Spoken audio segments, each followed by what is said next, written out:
Why does Nigel Farage seem to turn on anybody he sees as a threat?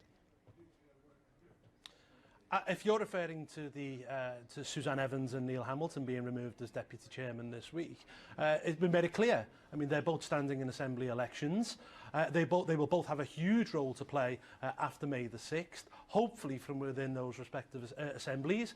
Neil from within the Welsh Assembly, and I believe Neil will get elected to the Welsh Assembly, and hopefully Suzanne will also be elected to the London Assembly. We need people who are able to campaign full-time. Diane James and William Dartmouth are taking over the roles, particularly to look at security and deal with the issues of trade, both of which they're experts on. Hold on, UKIP didn't come into existence to have people on the Welsh or the London assemblies. You came into existence to take Britain out of the European Union. And you've now got a chance to do that with a referendum. Why would assemblies take precedence over your very raison d'etre?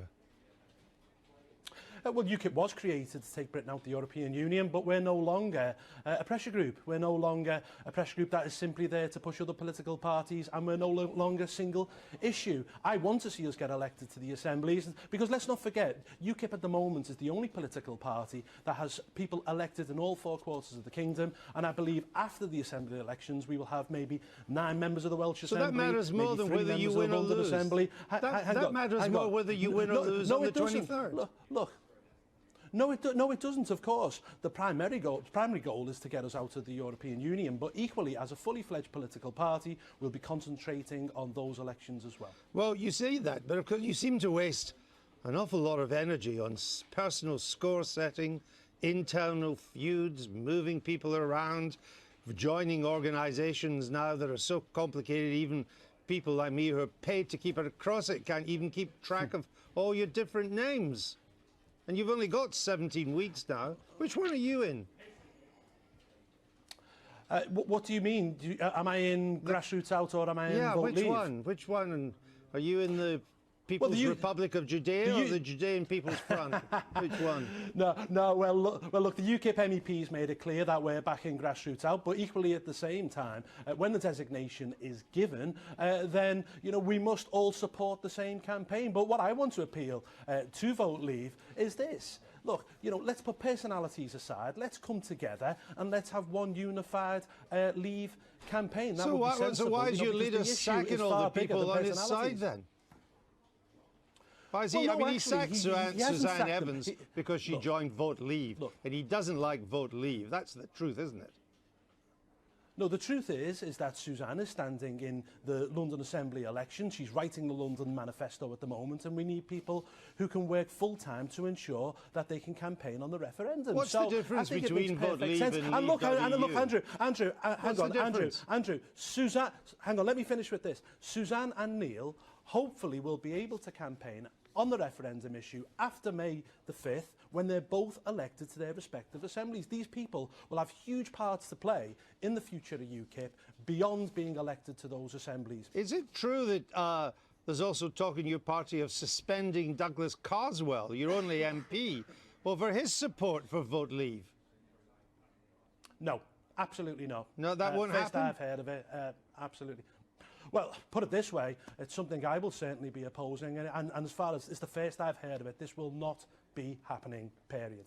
Now that Mr Gove and Mr Johnson seem to have signed up for Vote Leave, doesn't that mean that that is likely to be the organisation that the Electoral Commission will choose as the sort of the official voice, the group that gets the money to campaign to leave the European Union? Well, I think it's a big boost to Vote Leave, but equally at the same time, the Electoral Commission will look at which organisation is most cross-party, and Grassroots Out has people from all walks, has people from UKIP, it has Labour people like Kate Hoey, it even has George Galloway from Respect. So, look, I think it's all up in the air, but equally at the same time, we all want the same thing. We all want Britain to leave the European Union, and the two campaigns, aren't contradictory. They're actually complementary, and I just hope personalities can be put aside pretty quickly, and we can work together to ensure that we can make Britain great again. So when it comes to the big debate on the night, as the 23rd approaches, and the Prime Minister, say on David Dimbleby's Question Time, the Prime Minister appears to put the case on behalf of all those who want to stay in the EU, he puts the case for remain. Who puts the case for leave on that same programme? Is it Boris Johnson or Nigel Farage? Would you not be amazed if there is a head-to-head debate in this campaign? I'm not even talking head-to-head, one after the other. So who would fall? The Prime Minister appears in front of a question time audience. He appears in front of a question time audience with David Dimbleby, and he gives the case for staying. Who then follows to give the case to leave? Is it Boris Johnson or Nigel Farage? Well, I think that's a decision that probably Boris Johnson and Nigel Farage will have to come to. Who would you prefer? I wouldn't be. Who would you prefer? I would prefer to put it out maybe to some sort of internal polling and see who is most popular with different parts of society and different communities, and then let's look at it from there. Who can appeal most to a wider range of people? I don't know, Boris Johnson or Nigel Farage. I'll take whoever can appeal to the most. All right. The Chancellor's currently in Shanghai. It's a group of finance ministers. I think it's the G20 of the biggest economies in the world. I'd just like you to listen to this. What he had to say to the BBC's political editor about the dangers, the economic danger of withdrawing from the EU. Well, I think the global economy is facing more risks of more uncertainty than at any point since the financial crisis in 2008. So this would be the very worst time for Britain to take the enormous economic gamble of leaving the European Union. You've seen the value of the pound fall, and it reminds us all that this is not some political parlour game. This is about people's jobs and their livelihoods and their living standards. And in my judgment as Chancellor, leaving the EU would represent a profound economic shock for our country, for all of us, and I'm going to do everything I can to prevent that happening. That's the Chancellor in China. Mr. Nuttall, does it not concern you that not a single major economic partner to this country, of the biggest economies in the world, wants us to leave the European Union? Not one. No, I'm more concerned about my own country. I'm more concerned about the kind of country that I will hand on to my child and, and my grandchildren. I want that to be...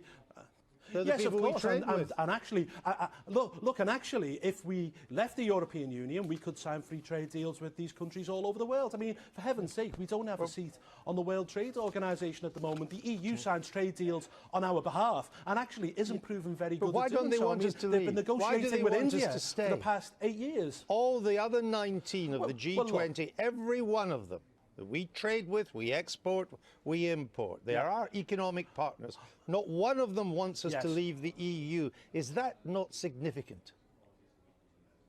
Are we suggesting that if we left the European Union, they would cease to trade with us? That would no, not I'm be not the case. suggesting that.